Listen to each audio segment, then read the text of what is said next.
Hey, thanks for tuning in tonight. We got a great show for you. We're going to do a show on Enrico Ponzo. Now, I know little about Rico. Rico was really a dangerous kid. They actually accused him of trying to clip the former mob boss, Frankie Salemi, in '89 at the IHOP on Route 1. He's done a lot of damage in his life, and poor Rico passed away now. But tonight we're going to have Paulie and Eddie Portalla is going to be on tonight. They were both really closer to him than I was. So we're going to tell some Rico stories tonight and fill you in a little more on this guy. He was very dangerous guy. I also have a news clip for you that Rico did while he was in prison. A reporter went in there, spoke with him. So I'm going to play that for you too, because I want you to realize what this guy was about. He was a serious kid. He didn't start out like that, but he ended up like that. And poor Rico passed away from Lou Gehrig's disease. I think it's going on 2 years now. So we're going to do the show on him tonight. This is dedicated to him. And I hope you enjoy it. And I'll be back after the commercial. Thank you.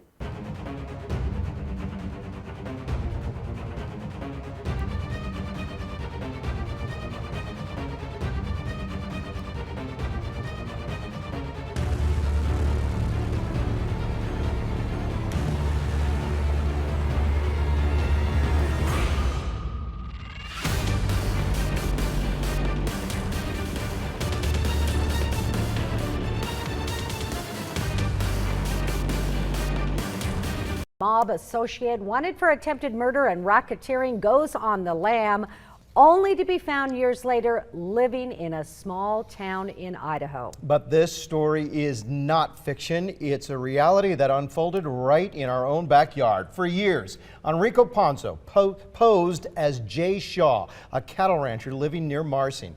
His arrest and subsequent conviction in connection to the New England Mafia shocked neighbors. Tonight, for the first time, we're hearing from Ponzo himself.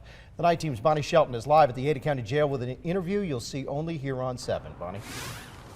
Mark and Carolyn, it's been 5 years since Enrico Ponzo was arrested outside his Marsing home. He's here in Idaho awaiting sentencing for a federal firearms violation he pleaded guilty to last month. We sat down here and talked one-on-one about everything from his criminal past to why he chose to settle down just about 30 miles from here.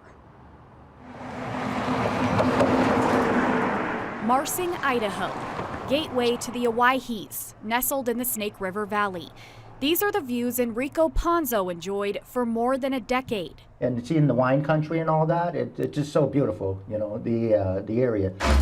Ponzo's view is a lot different now. Good afternoon. Hi. How you doing? We have to talk through glass because he's a maximum security prisoner at the Ada County Jail.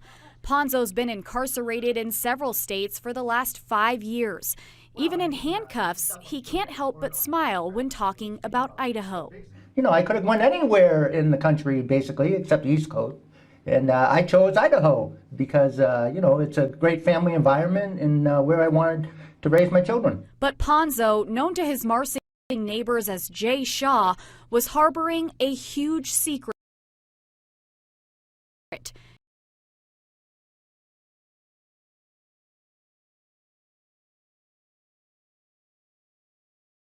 He was on the run, a wanted New England Mafia associate from Boston, accused of trying to kill a rival mobster in 1989, known as Cadillac Frank. Were you involved with the Mafia at any time? Did you know Cadillac Frank, or is that anything that you can talk to? Well, I can't really talk about it, but, you know, it was a different time back then, you know, and a different type of community that I grew up in, you know. Basically, back there, those people were like the sheriff in Ada County or Hawaii County, you know, and that's basically the way things were when I was growing up. In a 1997 indictment, Ponzo and Vincent Marino were named as the triggermen who shot at Cadillac Frank as he walked into an International House of Pancakes. That man is a much different person than the one his Marsing neighbors grew to know. Jay Shaw raised cattle and raised his 2 children along the Snake River. Ponzo calls it the happiest time of his life until a phone tip led the FBI to his ranch in 2011. After 17 years on the run, the FBI says a member of a New England mob family was found near Marsing. Ponzo says the call was traced back to his ex-wife. The two had split up 6 months earlier. And she told me she was going to turn me in. So Your ex-wife? yes, and I was,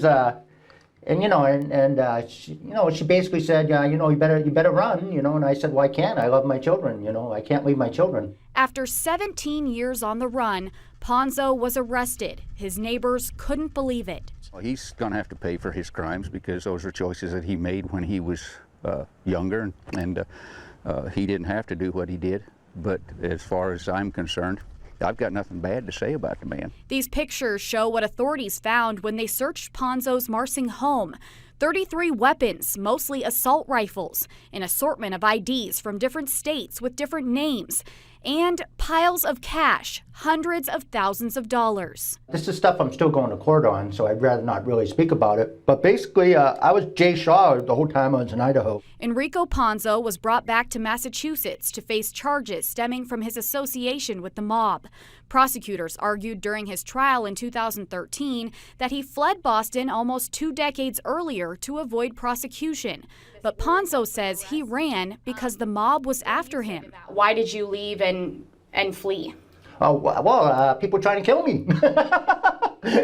I had to leave, and it was the best thing I ever did. So you hold that you were not involved with the attempted murder of Cadillac Frank? Absolutely not. I had nothing to do with it. But during his trial, other New England Mafia members testified against him, and a jury eventually found him responsible for the attempted murder, as well as racketeering and dealing cocaine and marijuana. At his 2014 sentencing, the judge called Ponzo a career criminal and sentenced him to 28 years in prison. Trying to tell them I was a changed person, and he didn't take that. The 47-year-old is appealing those Boston convictions and will be representing himself during his sentencing in Idaho. He says if and when he does get out of prison, he wants to move back to the Gem State. I might be pretty old. Hopefully it'll be sooner than later, And Ponzo is adamant that he's not violent and he's not dangerous. But I learned after our interview here at the jail that he's in maximum security here in Ada County because he most recently, just last month, punched a jail deputy in the head while he was being searched for contraband. He also has a long list of other incidents at the jail, including threatening fellow inmates and other deputies. Back to you. We said it earlier, it's the stuff movies are made of. Never seen anything like it. Bonnie Shelton reports.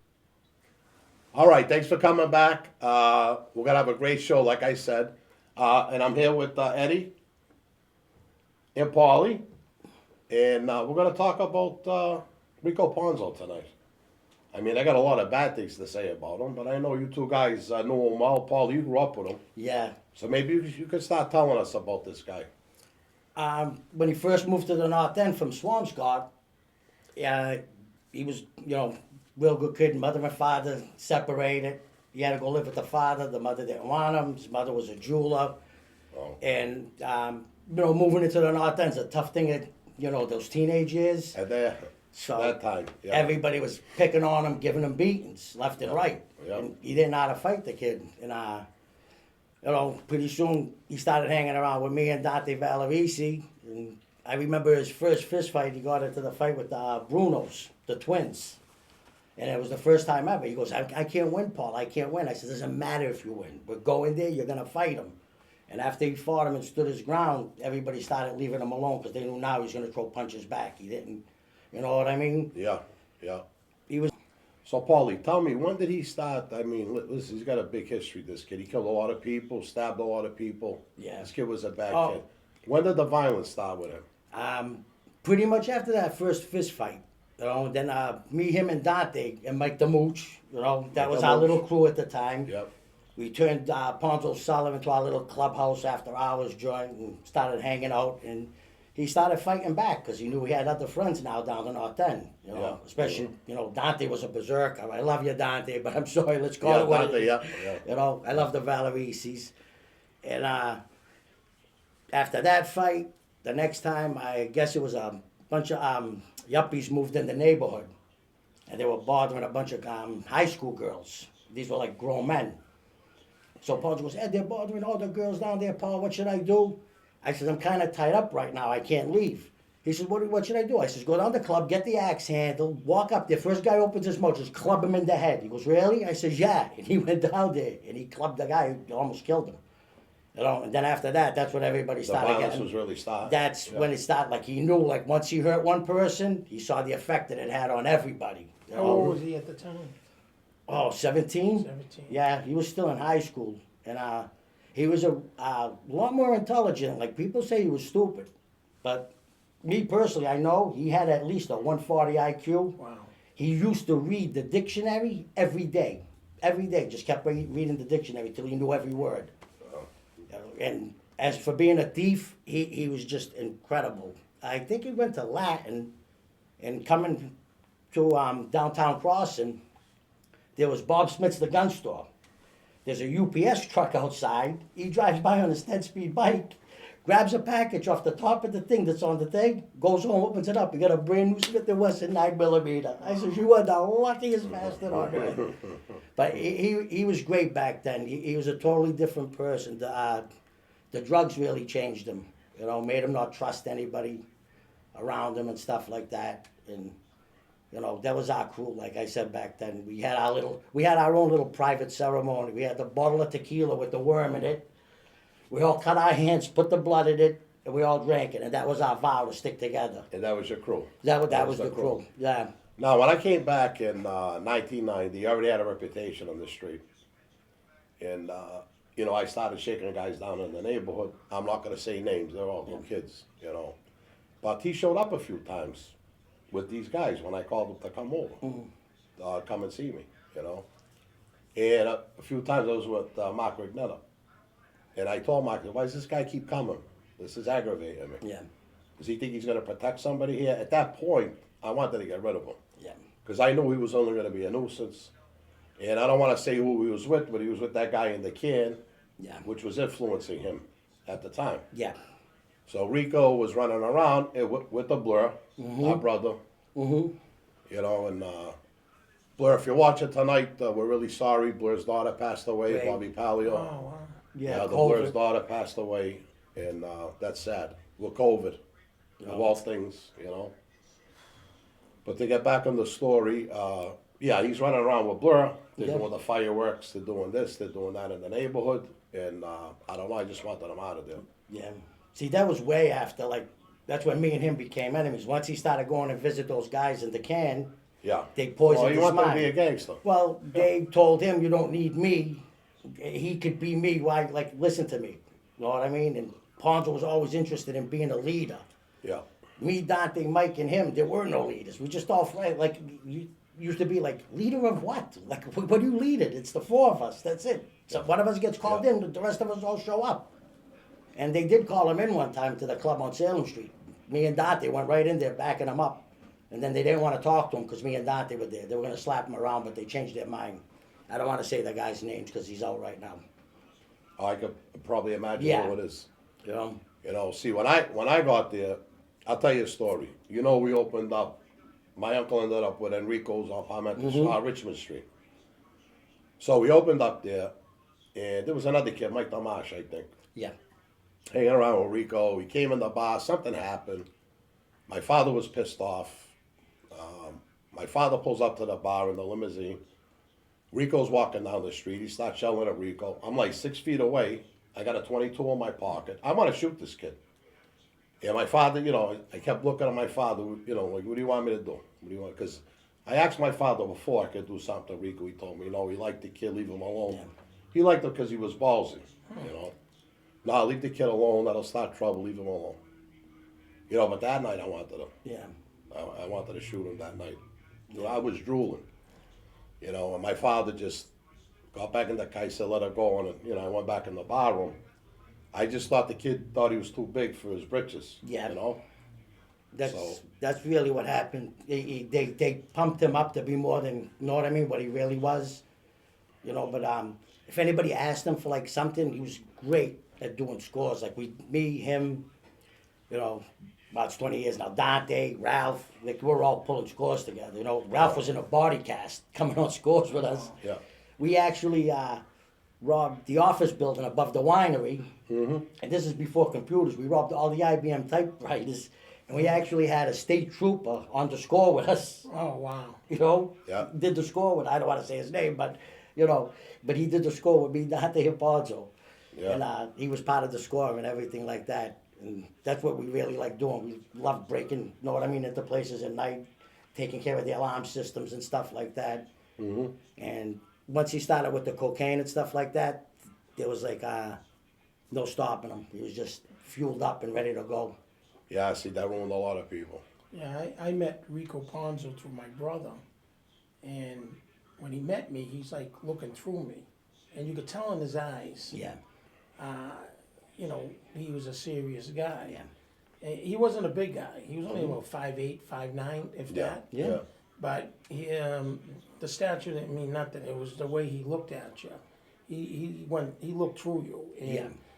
I'm like, wow, who's this guy? And my brother goes, oh, this is my good friend Rico. And to look at him, you don't think he's dangerous, but I see him in action. So one time we're at Squire Road in Revere. We're at the Dairy Mart, and my brother was with Rico. I was with another kid, and we met there. And Rico's in the variety store, and I'm with them. I'm getting something, and this big guy, this big hillbilly that's working behind the counter says, Rico grabs a candy bar and starts eating it. He goes, hey, you're not supposed to be you're supposed to pay for that before you eat it. He goes, you talking to me? He goes, yeah. He says, I'm eating the candy bar. And I'm looking at this guy, I'm saying, he doesn't know what he's in for. So Rico says to the guy, another guy is on him now. Yeah. Rico goes, I want to buy that flashlight. Give me those those D batteries. And he says, oh, and I'm going to pay for the candy bar and the flashlight. He pays for it. He opens the flashlight because he already paid for it. He puts the batteries in. He starts beating the guy. He jumps over the counter. I go, wow, that guy can move. And he's banging him across the goddamn head. Oh my God. And I'm saying to my brother, what do I do? He goes, don't do nothing. I said, well, he's beating the hell out of this guy. Yeah. So the guy, calls 911. Police come, they fly out. I'm the only one stuck there. I said, wow, I gotta be quicker than these guys. And they come in and I said, I don't know who this guy was. He showed up. I don't know we got it on camera. So I leave the place. I said, listen, buddy, if I'm you, no, that was bad what you did. Yeah. Rico comes back 2 hours later, pulls out one of these. yeah. The guy turned white as a ghost. I said, what are you doing? Because I was, I came back. I said, well, I gotta warn this guy. He doesn't know. He said, well, I'll just leave the state. I go, if I was you, I'd leave the country. So he's like, really? I go, guy never came back. Yeah. But he called 911 on Rico. Then another time, there was a guy, he ended up dying. The kid name was Big Vinny, and he was shaking everybody down. So he said, Rico, you got to pay me money. So Rico meets him on Hanover Street, a busy street too, pedestrians. He goes, you going to pay me? He goes, yeah, I'm going to pay you. He opens up his wallet, takes out a spider knife, and he goes like this, right up to his stomach. I'm like, I heard it through another guy. I'm like, wow, what the hell is this? Yeah. That's how dangerous Rico Yeah, Ponzo was. he was. He was very unpredictable. You don't know what he's going to do. One time I'm in the car, he goes, oh, I'll sit behind you. I go, nope. You sit in the front. You're not coming behind me. But Rico was a very dangerous guy. There was an incident which, to this day, I'm like, how did this happen?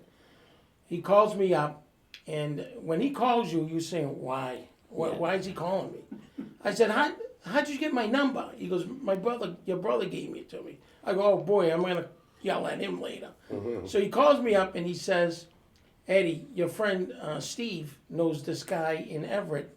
He just shot 2 guys on Argyle Street in Everett. He goes, this guy's petrified of Steve. I want you to get in touch with Steve so he could talk to these guys. I go, why me? Why? He goes, well, we're going to do it. This. So I had 2 other guys in my car. So Of course, I had Rico sitting in the front. You're not going in the back. So we're driving around Saugus. I get Steve on the phone. I go, here you go. I go, the guy Rico wants to talk to you. He starts talking to him.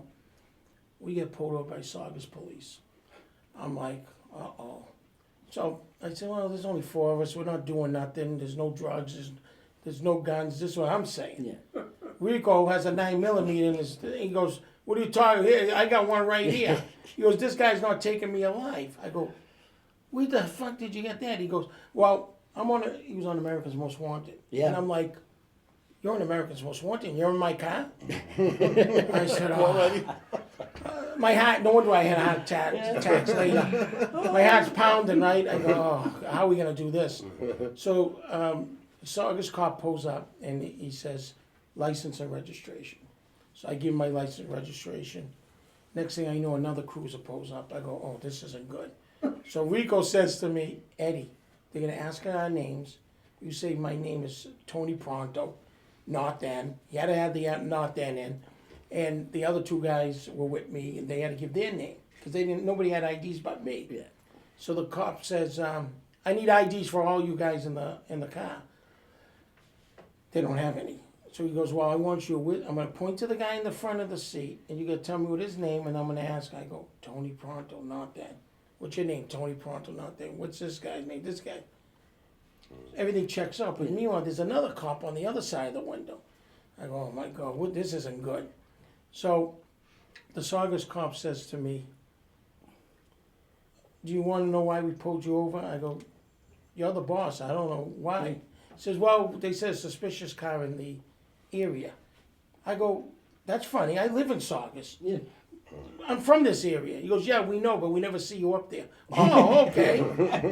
Oh, I didn't know that. Oh, I'm glad I got protection, right? So we leave, and Rico goes, thank God, Ed, because he was going to shoot them.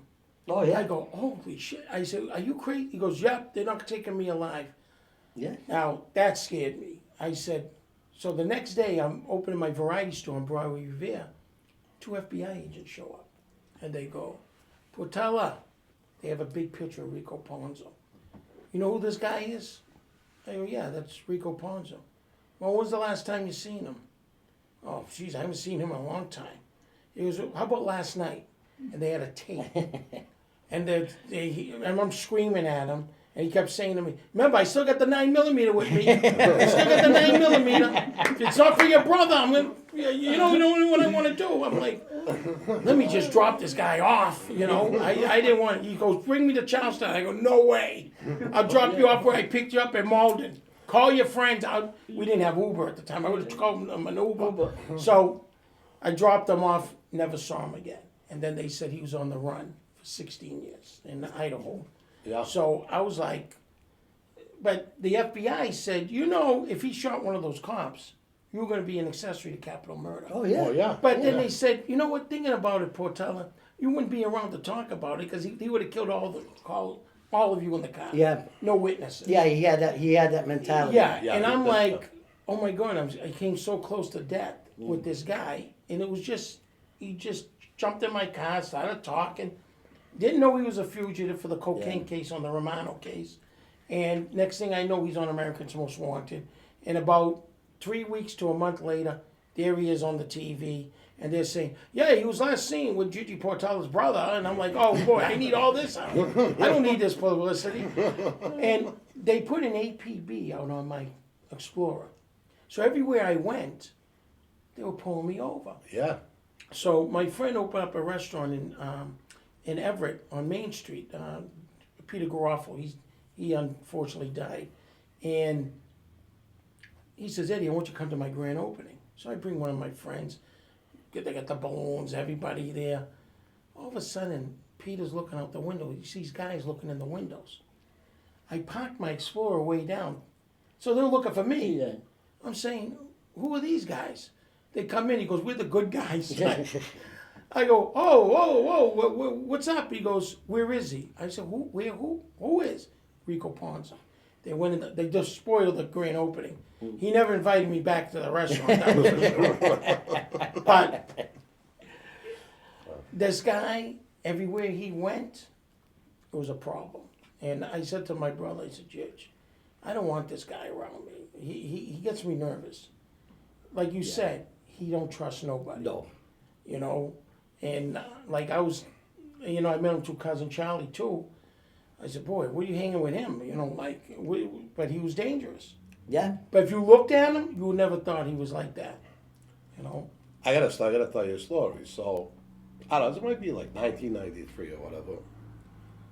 Mark Regnetta, and I think it was Jesse James with him, go to a prison to talk with a main guy.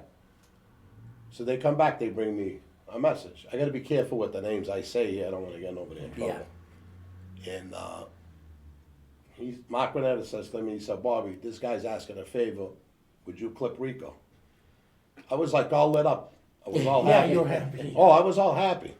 He wasn't well liked. No, so, but what happens now, he asked me to do that. Now I'm in the North End sitting every night. Can't find Rico anywhere. What happens, I think, Jesse James went to somebody, said what the other guy said. Now Rico knew the hit was on him. Right. Yeah. Go and find this kid. Yeah. On one night, I'm in LaConte's on Salem Street across from Marcuccio's. Yeah. Right? Who do I see? I see the Blur, which I love the Blur. Yeah. Yeah. And Ponzo, it's dark out. I see the silhouettes. I see them walking across the street. I'm on a date with a beautiful girl. I met her in the Victoria, right? I'm drooling. I got a gun on my back. I can't go outside. I got the girl, dude. What am I going to do? Right. Yeah. The first time I seen him in like 3 or 4 months. Yeah. Now we're on search for this kid. And I could say this name because my friend Joey got killed. But there's me, Joe Souza, or there's another guy in the car with us. I said, I'm actually out looking for this kid and a few other people. And we're driving around, and we stop at a bar room in Revere. We're laying outside there because we heard he was going in and out. So my friend Joey says, you know what? He was getting tired. He said, let's go in and have a beer. So we go in, and we go sit up in the back and the top. We're in there like 15 minutes. Who comes walking? Enrico Ponzo. Wow. I keep all happy. You had to see, he had his hands in his pocket. He looked up, he looked at me, he turned white as a ghost, and he ran out of the bar. So now the three of us are chasing him out of the bar, but there was a car outside. He must have went in to meet somebody. Yeah. In and out, you know. So we're chasing him up Broadway Revere. We lose him. And that was the last shot that I had at him. I never seen him again after that. Yeah. I never saw Rico That again night after in that. Saugus, I was glad I never saw him again. I said, this guy's problems. But a lot of people hated him. And I used to say to my brother, I don't even know why you like him. Oh, he's a good guy. I go, well, then I tell him the story. He goes, oh, wow, that happened like that? Yeah. That could have been death for me. And It wasn't the hate. It was just they didn't trust him. Right. We were young because Yeah. we used to hang right there in the projects. Right, with Rose Street. Yeah. You know, your sister Kim was always Yeah, there, and yeah. Terry was there. Yeah, and yeah. I used to date Terry. There was me, Ponzo, Dante, Mike the Mooch. I remember Wow. Billy Surface was there. Yeah, Sean Lynch. Yeah. Yeah. You know, your brother. I'm trying to think who else was there. It was like a who's of serial Yeah. killers there. Yeah. It was like name that serial killer Yeah. on those nights over there, you know. And that's how I ended up meeting your brother through the Blur and Yeah. you know, Rico. Now was it. the day they tried to clip Frankie Salemi on Route 1 in '89, who did they think was in the car? Your brother? They thought Rico, Frankie and Bruglia, Yeah. and there was another guy in the car, right? Yeah. There was 4, they said. There were 4 guys in the car. Did they get out to try to shoot Frankie, or did they No, shoot him from shot the highway? From what I heard, they shot him from the highway, which is very dangerous. Yeah. I mean, they hit him twice, but, you know, Frank Salemi was in great shape. Yeah. You know, and, you know, like Frank did an interview with Dave Boeri on Channel 5 News, and he said, well, they didn't have the BALLS Yeah. to finish me off, and he mentioned my brother Enrico. So, but like I said, Rico's the only one Yeah. that got convicted on the Salemi hit. Yeah. Everybody else was found not proven and not guilty on that. See, people don't understand. Like Rico was in the military. He got a Oh, I never dishonorable knew that. discharge. I Yeah, never that's knew where he learned that. how to shoot. That's where he picked up his skills. Yeah. And then he got all like the driver's license and all those things. We used to have these catalogs. It was called Paladin Press. And you could order books on anything. CIA devices, this, that, new identities, all this stuff. So me and Rico used to have this whole library at the Outlaw's Bible, all great books to have if you ever have to go on the run. So we already had them all stacked up And at his actually, house. when Rico got caught, he had books like that Yeah. in his house. Yeah. You know, he was a moneymaker. Every time I met Rico, he was always by himself. Yeah. He didn't travel with a lot of guys. So, but I didn't like to meet him. You know what I'm saying? He came down to something fishy restaurant a couple of times, and he'd say, "Oh, we got to talk in the back," and I'm like, "Oh, what are we going to talk about?" You know. But yeah, he was a dangerous person. Yeah. Yeah, he And was. he ended up dying in a federal prison. Yeah, of Lou Gehrig's disease. Yeah. Actually, next month will be his 1 year of his death. Oh, all right, it's the 1 year. 1 year. I thought it was going on 2. No, 1 year. He died. He died New Year's Eve in the federal prison of Lou Gehrig's, and I didn't. Nobody knew he had Lou Gehrig's, but he did. Yeah. You know. I knew right away. Ralphie, the tuner, told me when they picked him up that he had it, and they were trying to put in for a compassionate release and stuff like that, but they weren't having it. And I guess he left everything he owned to Ralphie, the tuner. Wow. They were really, really close, and we used to go by Ralph's house because he was in the body cast all those years. Wow. And we used to go by his house and borrow movies or watch movies with him and stuff like that. Just to get him out of the house, Ralph, because he was really depressed. One time, me, him, and Rico went to do a score. We came through the skylight. Wow. So I jumped down first. Then we lowered the rope with Ralph on it. Ponzo's holding the top. I'm already into place, and I'm just pushing Ralph back and forth like a bell in the middle of the score.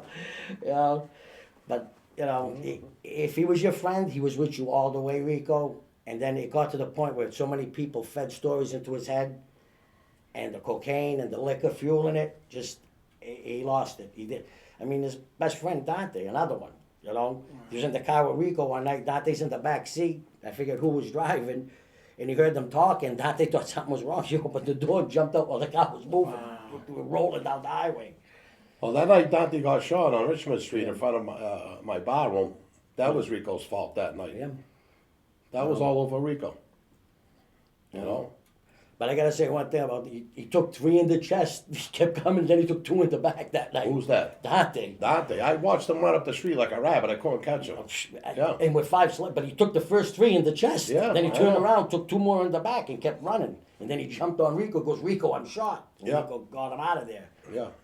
That's the old Rico's bar before, like your family had it. We used to always hang in there. And I don't know if you remember the old Rico's bar on Richmond Street. Yeah. It was really a dive. You didn't go in there But unless that happened with Dante. I was there. Yeah. We already had the bottle. Yeah, these times before that. That's where we always used to hang. Oh, yeah. Oh, before, yeah. Yeah, we used to drink in there. Patsy used to drink in there. Jimmy used to drink in there. That was like the bar no one wanted to go into. They used to mop the blood off the ceiling at the end of the night. That's how bad. Jaime would put the pictures over the bullet holes in the walls. Because you never knew what was going to happen. Yeah, when Jaime passed away, Yeah. that was my Uncle Minnie's uncle. That was a beautiful Yeah. place.